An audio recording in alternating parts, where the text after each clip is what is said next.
In an era where political rhetoric often teeters on the brink of alarm, one voice has been causing a seismic stir: former President Donald Trump.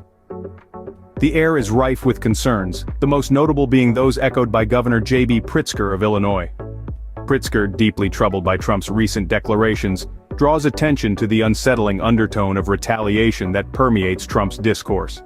Trump, never one to shy away from controversy, has been signaling a thirst for revenge against perceived enemies.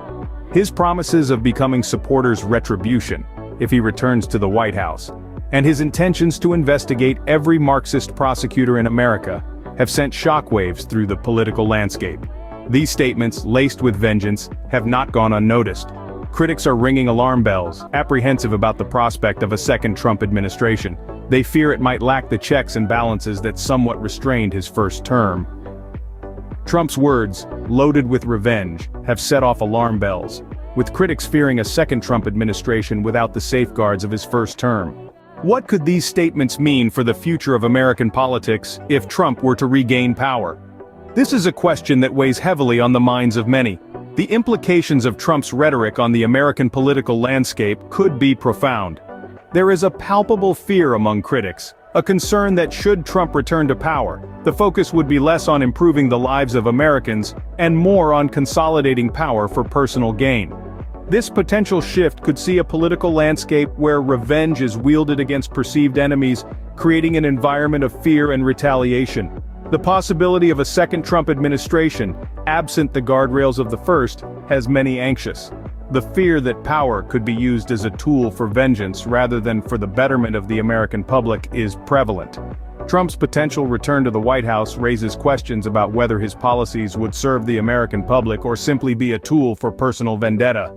As voters gear up for the 2024 presidential election, the question remains, is the gravity of Trump's rhetoric sinking in? Sarah Matthews, a former Trump White House and campaign press aide, underscores the importance of this question. She paints a stark picture of a political landscape where policies are not driven by the goal of improving lives, but by the consolidation of power for personal vendetta. Matthews' concerns are not to be taken lightly.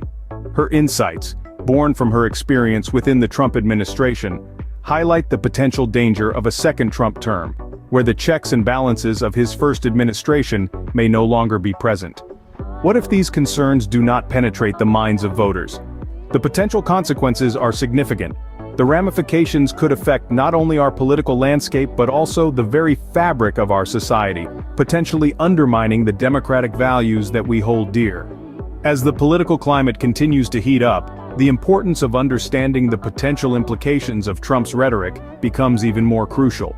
For democracy to thrive, it's essential that voters are aware, informed, and ready to make decisions that will shape the future of the nation.